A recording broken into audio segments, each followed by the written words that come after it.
On a February evening in 1928, 23-year-old medical student Theora Hicks looked out from the passenger seat of her date's car and watched downtown Columbus, Ohio pass by. Theora was pale and pretty with cropped brown hair. She had on a fitted dress and wore her father's old watch on her wrist. She was wearing a dress that night to go out, but Theora often wore pants, dress shirts, and ties, a fashion trend that some women had embraced in the 1920s to show that certain types of clothes were not just for men. Theora's date turned his car onto a rural road that led out of the city, and Theora watched the buildings of Columbus give way to open fields and farmland. She turned to her date and smiled, and he smiled back. Theora's date that night was a man named Marion Myers. He was significantly older than Theora, almost 35 years old at the time, and he was tall, skinny, and bald. Theora and Marion had met on campus at Ohio State University. Theora went to medical school there, and Marion worked in the university's agricultural department. They had been seeing each other off and on for over a year, but only Theora's closest friends even knew Marion existed, because Theora did not talk much about her personal life. Her best friends knew that Theora occasionally went on dates with Marion, but they thought she never took any of those dates too seriously. And unlike most of her friends, Theora never talked about wanting to meet the right guy or getting married. In fact, some of Theora's friends had started to wonder if she even liked men at all, and they thought maybe seeing Marion was just a way for her to cover up the fact that she was actually interested in women. But her friends could never be sure, because when Theora talked to them about her life, she almost always focused on her dream of becoming a doctor or on the social changes she wanted to fight for that would give women more rights in a society that was still heavily dominated by men. Her friends loved that Theora was passionate about important subjects, but most of them still thought the way she lived her life was kind of strange. Even the fact that Theora was going to medical school seemed totally out of the ordinary to them, because in the late 1920s, women made up less than 5% of all medical students in the United States. In the car, Marion asked Theora how school was going, and she smiled again. One of the reasons she liked spending time with Marion was that he believed she had as much right to be in medical school and to become a doctor as any man did. Theora said school was going well, and that she was really busy with classes and work, but she didn't mind. Theora had worked hard in school her entire life, and she continued to work hard at medical school to achieve her goal of becoming a doctor. And so far, her commitment had paid off. While in school, Theora had spent time working in the veterinary department at Ohio State, alongside one of the most respected veterinarians in the country, Dr. James Snook, who invented a revolutionary technique for spaying cats and dogs. And soon, Theora was going to start working at the campus hospital. Theora believed that any work experience in a medical facility would help her in the future when she was looking for a job, and she thought that having connections like Dr. Snook would lend her credibility in a profession that a lot of people thought women had no business pursuing. Marion pulled his car onto a dirt road that was almost hidden by the fields that surrounded them on both sides. The road was bumpy, and the car shook a little. Theora laughed as she got tossed back and forth in the passenger seat, and then she saw their destination ahead of them. They were going to a shooting range kind of in the middle of nowhere, a few miles outside of Columbus.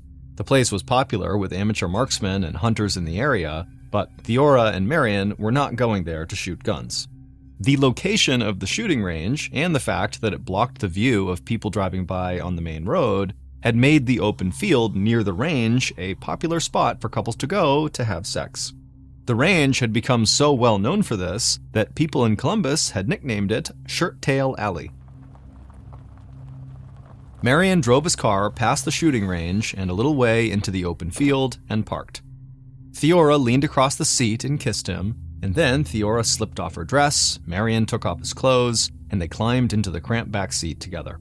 But just a few minutes later, they heard someone pounding on the car door. Theora and Marion froze. Then they heard a policeman telling them both to get out of the car. Theora looked at Marion, and she almost started laughing. She reached into the front seat, and she grabbed her dress. Outside, the policeman stepped away from the car, turned his back, and allowed Theora and Marion to step outside and put their clothes back on. Then, after they were dressed, the officer issued them both a ticket for the crime of fornication, which was defined at the time as sexual intercourse between two unmarried people. And the officer told them they would each have to pay a $20 fine, which would have been over $350 in 2023. The policeman told Marion and Theora to go home, and then he got into his car and waited for them to leave. Theora and Marion climbed back into Marion's car, and right away Marion apologized for putting Theora in that situation.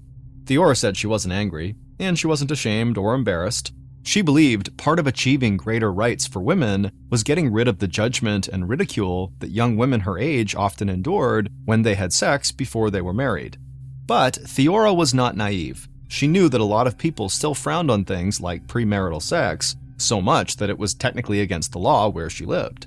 And even though Theora did not agree with that law, she didn't want more incidents like the one she had just had to adversely affect her future.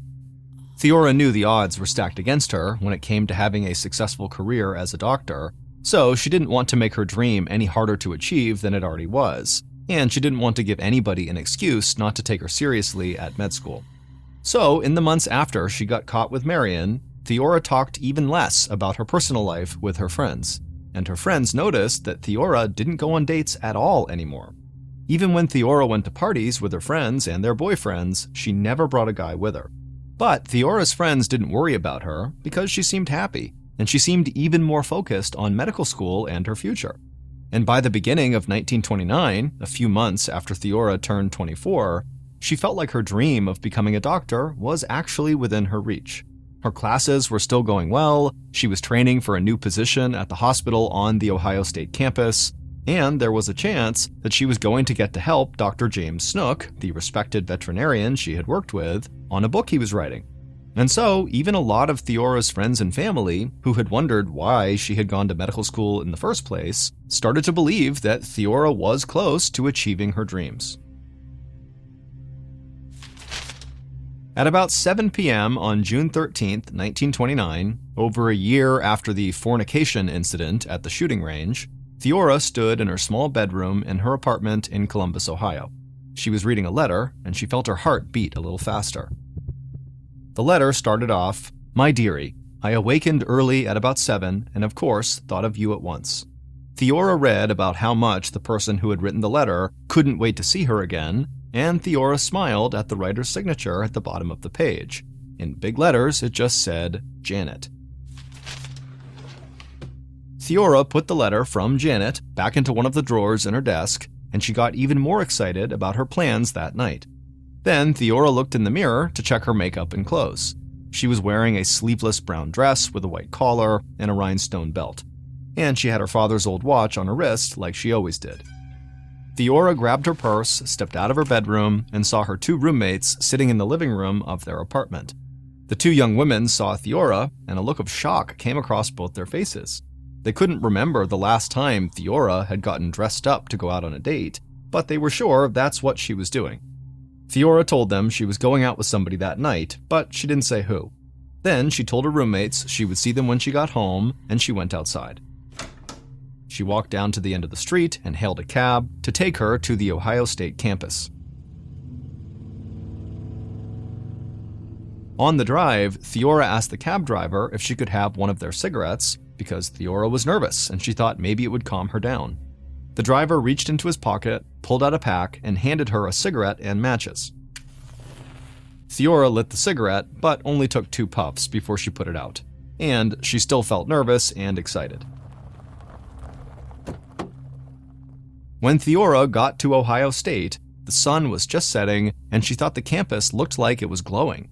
She walked down a tree-lined sidewalk towards the parking lot by the student center, and she saw a blue Model A Ford Coupe parked in the lot. That was Janet's car. Theora looked around to make sure nobody was watching her, and then she walked quickly to the blue coupe, she hopped into the passenger seat, leaned over, and gave Janet a kiss. And soon after, the car pulled out of the parking lot and headed out of Columbus.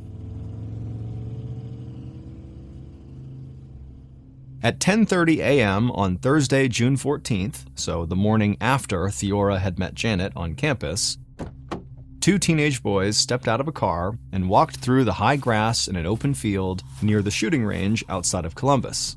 The boys both loved shooting rifles at the range, and that morning they had decided to have a contest to see who was the better shot. As they walked through the field, the boys laughed and talked, and each of them boasted about how they were going to win the competition, but then one of the boys stopped and stared a few feet ahead of them into the field. His friend stopped behind him too and asked what was going on.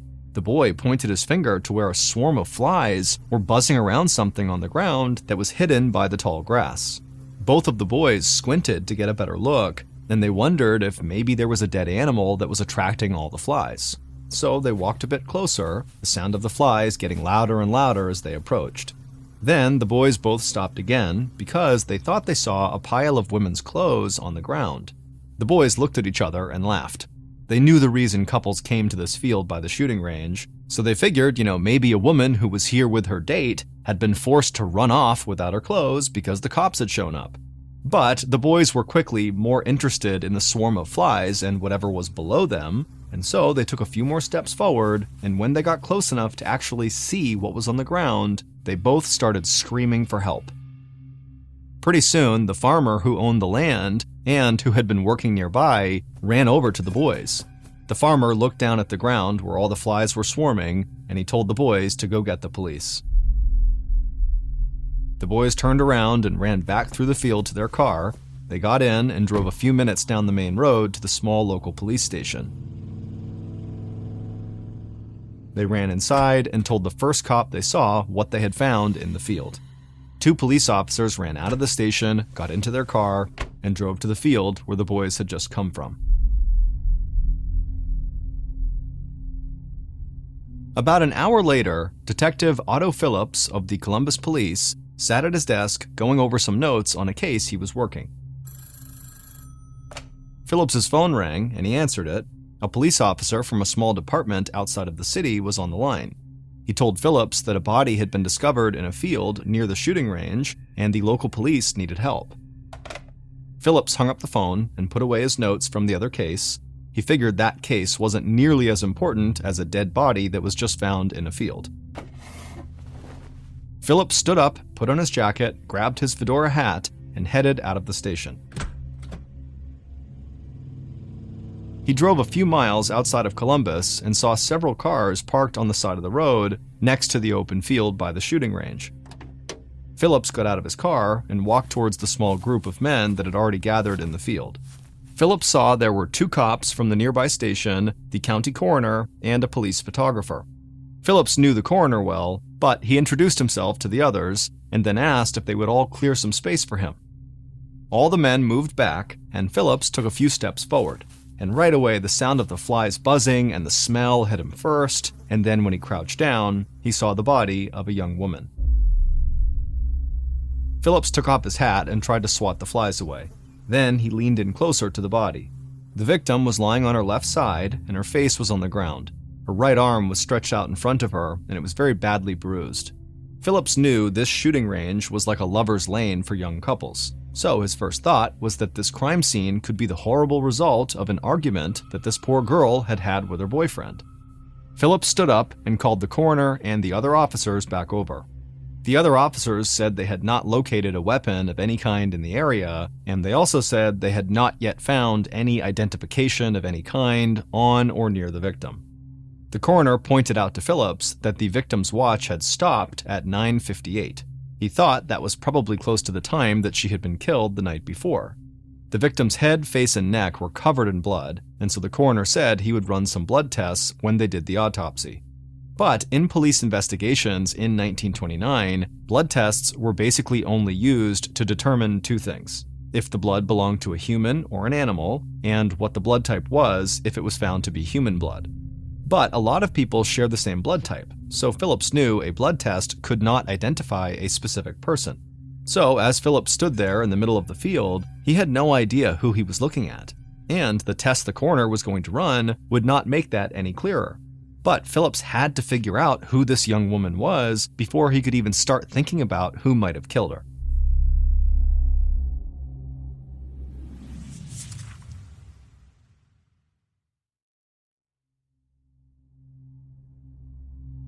The news of the body found outside the city did not take long to spread, and that afternoon, 2 of Columbus's newspapers ran salacious headlines about the dead girl found at the infamous Lover's Lane nicknamed Shirt Tail Alley. Normally, Detective Phillips hated those kinds of headlines, and he couldn't stand that newspapers often put wild theories in their articles before anything was even known about a case.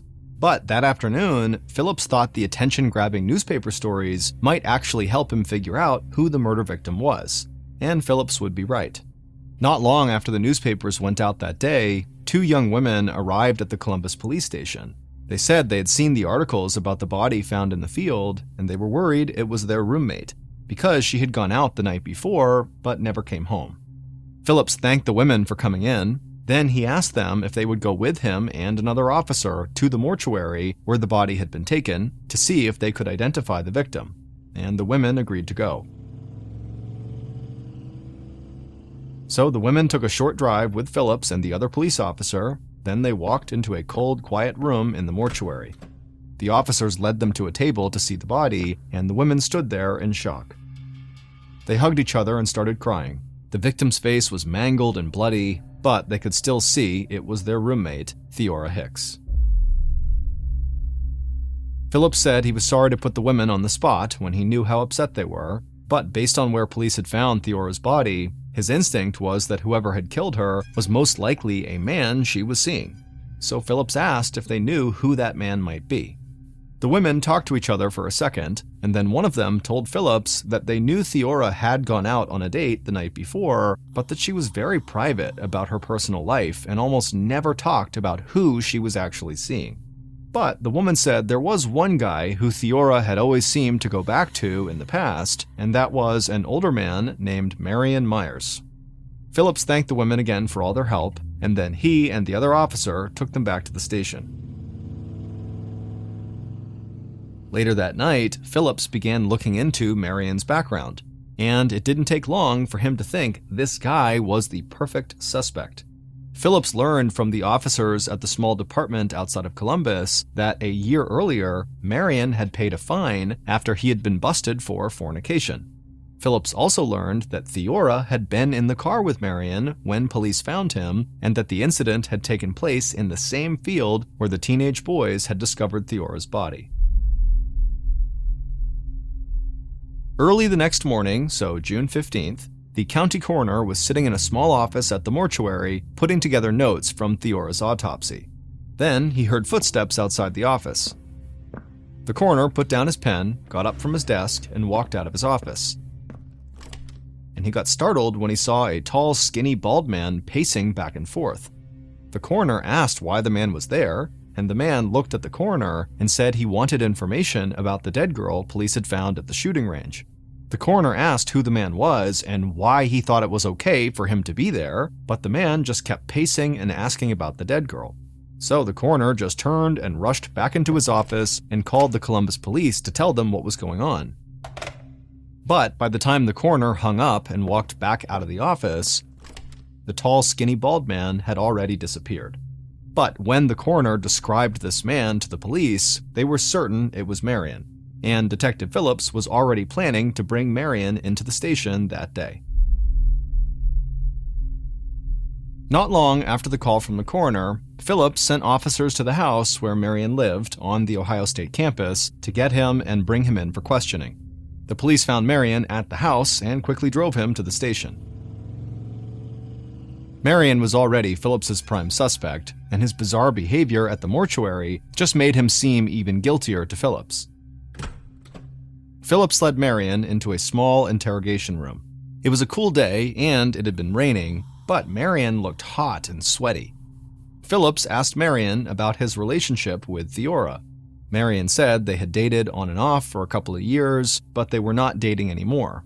Marion said he loved Theora, but she did not love him. And he was sure that she was seeing someone else even when they were together. Phillips asked Marion where he had been on the night of Theora's murder. Marion said he had nothing to do with what happened to Theora. Then he proceeded to stumble through a story about everything he had done on the day of the murder to prove that he had an alibi. Phillips felt like during his time as a detective, he'd learned how to read people pretty well, but there was something about Marion that he just couldn't quite figure out. Marion came off as a jealous, jilted lover, and there was a chance that he was making up his supposed alibi on the spot. But Phillips also got the sense that this was the kind of guy who would go into a panic and start rambling even when he was asked a simple question, like what he had eaten for dinner the night before. So by the end of the interview, Phillips still considered Marion a major suspect, but he wanted to know if Marion was right about Theora seeing someone else. Because if Theora was dating someone else, and that was who she had gone out with the night she got murdered, Phillips needed to find out. Later that morning, Phillips and other members of the investigative team went to Theora's apartment, and her roommates showed them to her bedroom. At first glance, Phillips thought it looked like the typical bedroom of a young single woman. But when he opened one of the drawers of a small wooden desk, Phillips started to think there might not be anything typical about Theora at all. In the desk drawer, Phillips found a Derringer, a small handgun that was easy to conceal. Next to the gun, Phillips found a couple of bank passbooks, which were savings account logs that people kept in the 1920s, and when Phillips looked at those passbooks, he was stunned. Theora had at least 2 savings accounts with almost $2,500 between them. For reference, at the time, that was more than the average American family made in a year. Also, $2,500 then would have been equal to about $45,000 today in 2023. Phillips had talked to Theora's roommates and a few of her other friends after her body had been identified, and they had all said that Theora worked on campus just to make enough money to get by at medical school. So Phillips was surprised that she had thousands of dollars in savings, and he started to wonder if Theora had been living some kind of a double life. Then Phillips opened another desk drawer, and he found something that immediately backed up that double life theory. Phillips pulled out a stack of letters that had been written to Theora, and they were all from someone named Janet. And once Phillips had read through the letters, it seemed clear to him that Theora and Janet had been in a very serious romantic relationship. So Phillips needed to find out if Janet was the person Theora had gone out with on the night of her murder. But Phillips didn't have a last name for Janet, and when he asked Theora's roommates about Janet, they said they had no idea who Janet was. A few hours later, Phillips and his team met with Theora's classmates and people who she worked with at the campus hospital. But nobody they talked to knew anyone named Janet. And so the police went down their list of other people to talk to, and they saw there was a guy named Dr. James Snook who Theora had worked with in the veterinary department. And so they contacted James and they asked him if he'd be willing to come to the police station and answer some questions about Theora. And James said fine. He came down to the station, and he sat down with Phillips and the other members of the investigative team. Phillips immediately thought James looked and talked exactly like a typical professor. He was 49 years old, he wore a nice suit and glasses, and whenever he talked, it sounded like he was explaining things to a big group of college kids. James told the police that Theora had once worked in the veterinary department in the steno pool, which meant she took notes and shorthand in meetings and at lectures. And James said Theora had been great at her job, and so he thought she might be able to help him while he compiled stories for a book he wanted to write. Phillips asked what the book was about, and James got a little embarrassed and said he was working on a book about himself. Because not only had he been a pioneer in veterinary science and medicine, but also he'd won a gold medal at the 1920 Olympics in Belgium. Once that information came out, immediately the officers started asking James questions about what it was like to compete in the Olympic Games and what it felt like to win gold against amazing athletes from all around the world. But eventually, Phillips got the conversation back on track, and he asked if James knew of anyone named Janet who worked in his department at the university or who might be connected to the veterinary school in some way. James thought about it for a minute, but said nobody came to mind. But he admitted that after being a professor for years, he was not great about remembering all the names of all of his students. They kind of blended together. And then at the end of the interview, Phillips thanked James for coming in and said they'd follow up with him if they needed to. After that interview, Phillips was getting frustrated. He had figured that Janet, the person who wrote the love letters to Theora, had to be a classmate or co-worker or at least somebody Theora knew from school. But so far, the search for Janet had been a total dead end. And the team was still looking into Marion's alibi, so they couldn't rule him out as a suspect. They even decided to bring Marion back in and to keep him at the station until they were sure they knew where he had been on the night of the murder.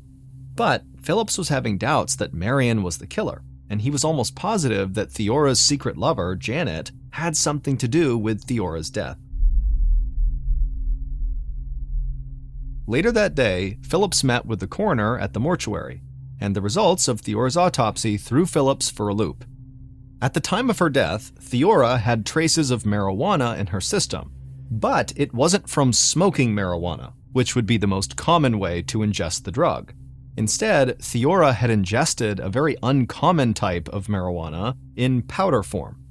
In addition to that, Theora had also ingested something even stranger: Blister beetle extract, more commonly called Spanish fly, which was a chemical substance taken from an insect. At the time, some people believed Spanish fly was an aphrodisiac that heightened a person's sexual performance, but Spanish fly was not exactly easy for anyone to just get.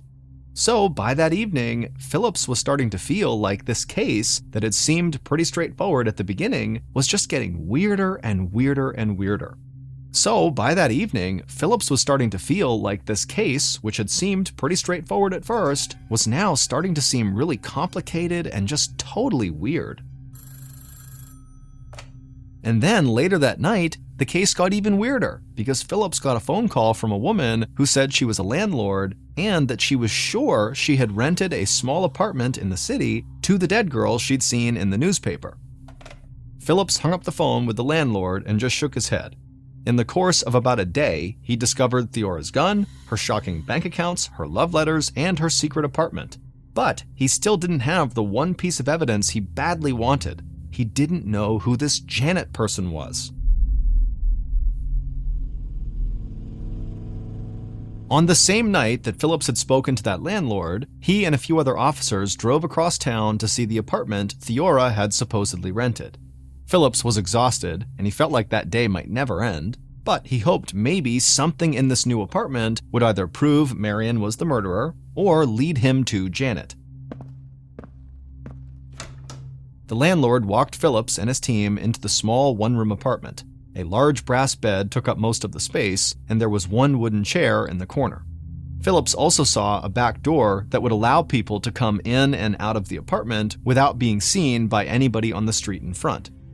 One look at the place, and Phillips knew this was a classic love nest where people would meet to have a secret affair. Phillips showed the landlord a photo of Theora, and the landlord said that was definitely the woman who had rented this place, but she'd used a different name. The landlord also said Theora had told her she would not be renting the apartment anymore and would move her things out that week. Phillips and his team searched the room for any piece of evidence that might help their investigation, but it looked like Theora had already moved out because all they found was a woman's brown hat lying on the hardwood floor. So when Phillips's long day finally ended, he still had Marion in custody at the police station, but he didn't really have anything new to go on. In the days following Detective Phillips's visit to Theora's secret apartment, police were able to corroborate almost all of Marion's alibi for the night of Theora's murder. But there was still about 30 minutes that night that Marion could not account for, and nobody close to him had seen him during that time. 30 minutes was long enough for Marion to have driven Theora out to the field by the shooting range and to have killed her, so Marion remained a prime suspect. Then, even though the investigation into this case had only been going on for a few days, the county prosecutor started to put a lot of pressure on Phillips and his team. The county prosecutor was new, he was young, and so the police figured he just wanted to make a name for himself by bringing a big-time murder case to trial. But the county prosecutor pointed to the continuing stories in the newspapers that were spreading wild rumors about a maniac roaming the streets of Columbus who wanted to hunt down more young women. So the prosecutor said this case needed to be closed soon before there was complete panic across the city. Detective Phillips agreed with that, but Phillips was convinced he wouldn't be able to close the case until he found this Janet person, the person he was sure was having an affair with Theora when she was killed. So Phillips and his team kept interviewing new people connected to Theora, and they circled back around to talk to people they had already met with to see if maybe they had missed something the first time they spoke. Then, just after 11 a.m. on June 18th, so 5 days after Theora's murder, police brought a woman in who they hoped could move the investigation forward. The young county prosecutor would lead the interview. He asked the woman a series of questions over the course of 4 hours. And when the woman was tired and worn down, she said something that made Phillips and the prosecutor rethink the entire investigation. What they heard in that interview would finally lead Phillips to his Janet, and the police would discover who had killed Theora. Based on the interview led by the county prosecutor of that woman, evidence found at the crime scene, and interviews conducted throughout the investigation, here is a reconstruction of what police believe happened the night someone murdered Theora Hicks on June 13, 1929. On that day, at about 9 p.m. at night, Janet's blue coupe pulled into the parking lot near the Student Center on the Ohio State campus. Janet was wearing pants, a dress shirt, and a tie. Janet was nervous and kept glancing back and forth to make sure nobody was watching the car. Then Janet saw Theora walking towards the parking lot. Theora got into the car, gave Janet a kiss, and they sped away from the university. A few minutes later, Theora found herself staring out at fields and farmland as they headed to the shooting range outside of the city. Theora knew this drive well, but something felt a little different that night. She felt a little lightheaded and maybe a bit confused.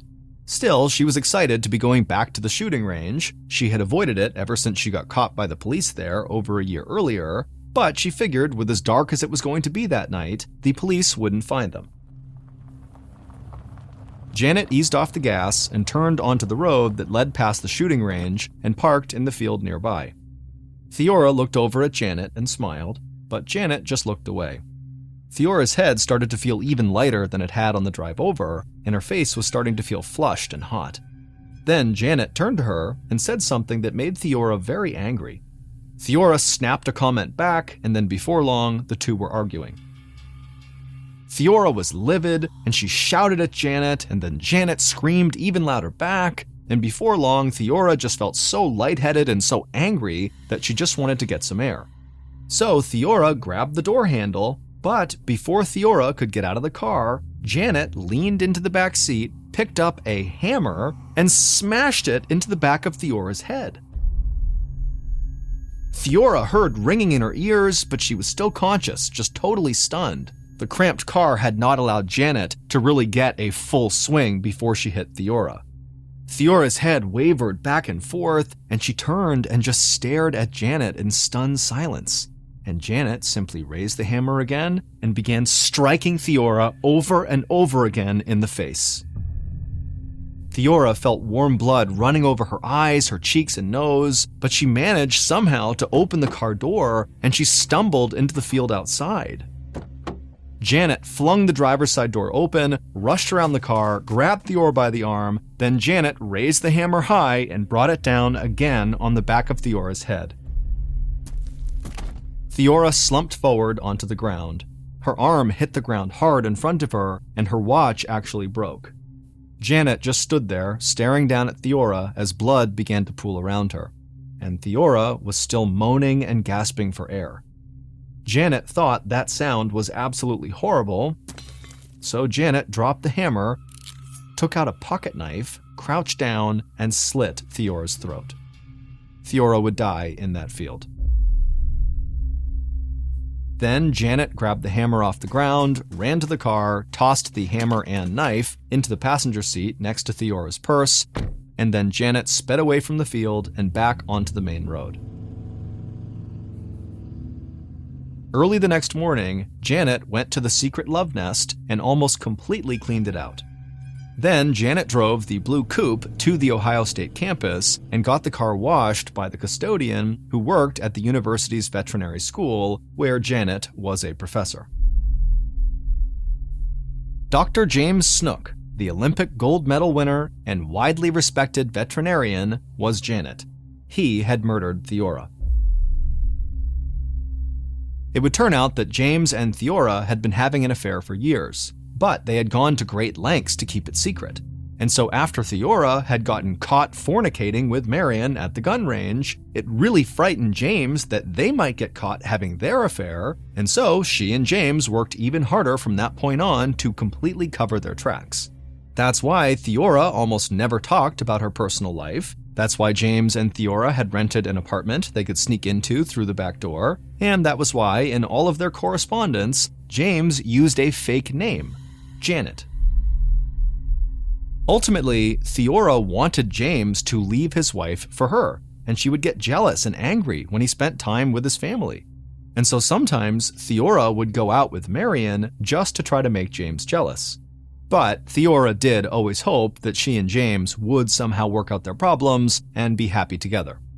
And in the days leading up to the murder, James had said that he did not want them to rent that secret apartment anymore.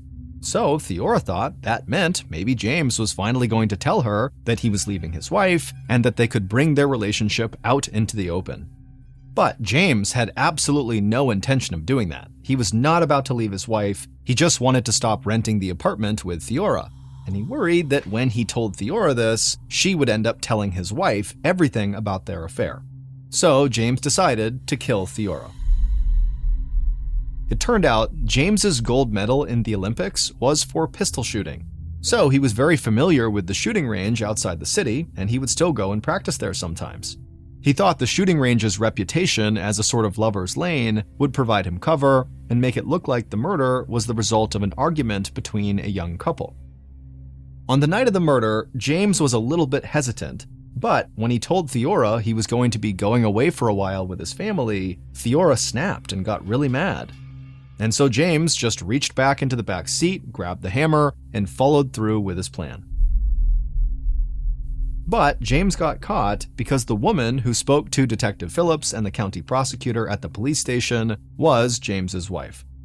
The police had brought her in because they had begun to suspect that Theora was more to James than just someone who could help him with his book.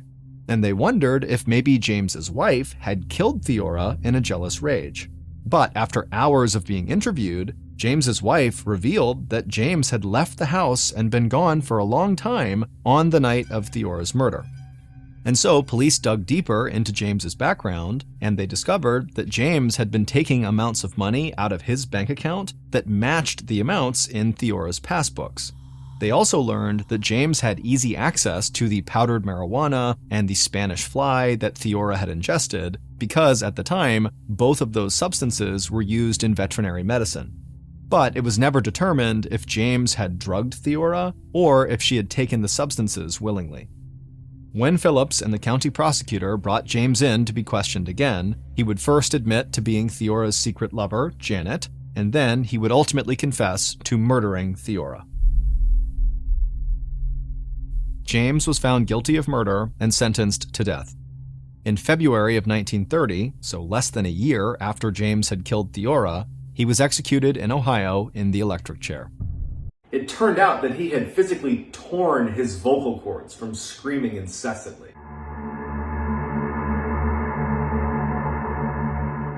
In the height of World War II, Russian scientists wanted to find a way to keep their soldiers awake longer.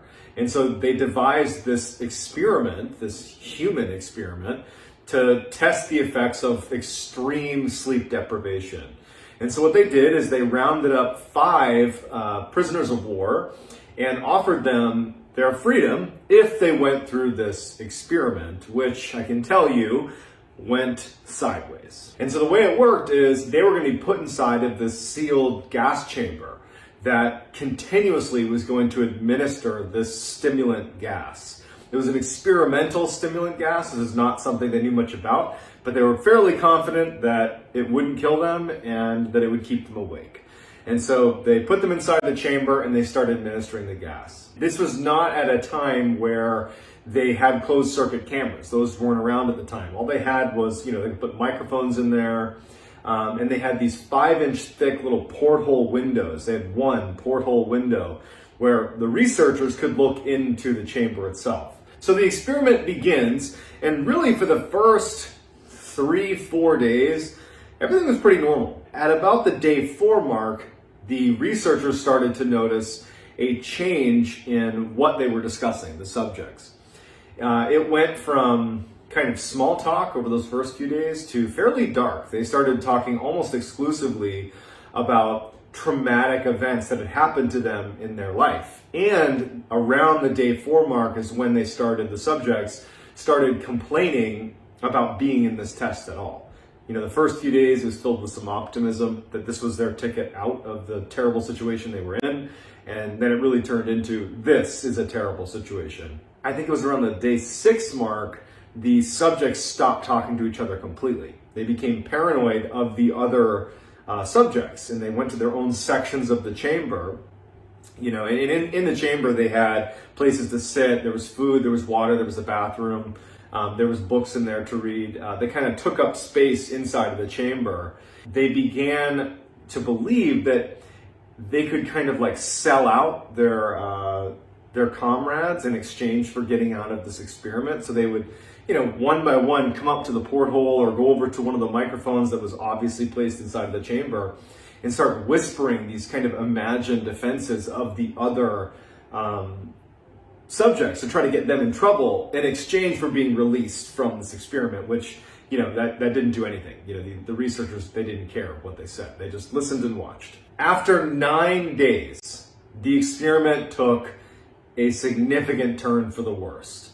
It was the morning of I think it was the 10th day, where the screaming began. One of the test subjects began screaming. And at this point, everybody is totally like segregated. They're not talking to each other. They're muttering and whispering. And one of them just starts screaming. And so for 3 hours, they watch him scream at the top of his lungs and run back and forth across this little chamber until he stopped screaming, but he's still running. And they could kind of pick up on the microphone that he was still making sound, but it was like these little squeaks. It turned out that he had physically torn his vocal cords from screaming incessantly. The other subjects didn't react to the screaming at all. It was like it wasn't happening, but they're in this confined space, right? It's like so loud in there. And all that happened is, as he's screaming, the other subjects began ripping out pages of the book, soaking them, and then pushing them up against the porthole glass, obscuring the view. So by the time the subject who had torn his vocal cords stopped, by the time he tore his vocal cords and it went quiet, the researchers couldn't actually see into the chamber anymore. And once the guy had torn his vocal cords, there was no more sound in the room. So their view was obscured, and now it's gone silent. After 3 days of talking about what they're going to do, of complete silence in the room.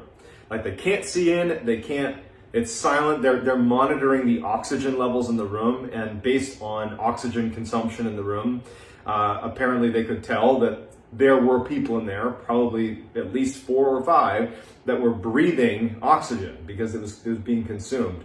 So they believed they were alive, but after 3 days of silence, which really didn't make any sense, they determined that, well, either our microphones are broken, and that's a problem, or there's something wrong with the subjects themselves. So they decide that they're going to use the intercom to reach out to the subjects and basically tell them that they're gonna come into the room. Like, hey, we're gonna test the microphones. We're gonna be coming into the chamber. You need to lay on the ground and not interact with us. If you comply, we will offer one of you immediate release and freedom. So there's silence after they use the intercom. They decide to do that. They talk through the intercom, and one of the subjects, now to this point again, for 3 days it's been silent. And one of the subjects, clear as can be, talks into the microphone and just says, "We no longer want to be freed." And so the researchers were like, okay, I guess they're alive and our microphones work, so they don't go in. They stay out of the chamber. Silence continues all the way up until the 15th day because, the window's still obscured. The subjects are not speaking, they're not muttering, they're not whispering, it's just silence. And on the 15th day, at midnight on the 15th day, they decide that the experiment was over. And so what they did is they flushed the room of the stimulant that had been continuously pouring into the room. They turned that off, and they replaced it with fresh air. And that's when they started hearing the screaming from the subjects inside of the chamber. They were begging them, the researchers, to turn the gas back on, pleading with them, like begging, please turn it back on, as if they were dying. And then they opened the chamber, and now they're laying eyes on the chamber for the first time since like the 10th day. So it's been like 5 days. And they're seeing the chamber with their own eyes for the first time, and it's straight out of a horror scene. 4 of the 5 subjects were still alive. The 5th subject, who had perished at some point, there was chunks of flesh that had been taken off of his chest and his leg and had been jammed into the drain in the center of the room. And they had turned on the water in the bathroom and had flooded the room. There was almost 4 inches of water on the ground, like murky, stagnant, like, lots of gross stuff in their water all over the ground. And there's this dead subject. And all 4 of them have also, there's chunks of their own flesh that's been ripped off of their body. And it was later determined that it was self-inflicted, these chunks of meat that had been pulled off of them. And it was not by teeth either, it was by hand. And also they were eating it. So they were ripping off pieces of their body and eating it. The food storage that was down there hadn't been touched in days. It was like they had all completely lost their mind and began eating themselves. These subjects did not want to leave the chamber. They just continued to beg for the gas to be turned back on.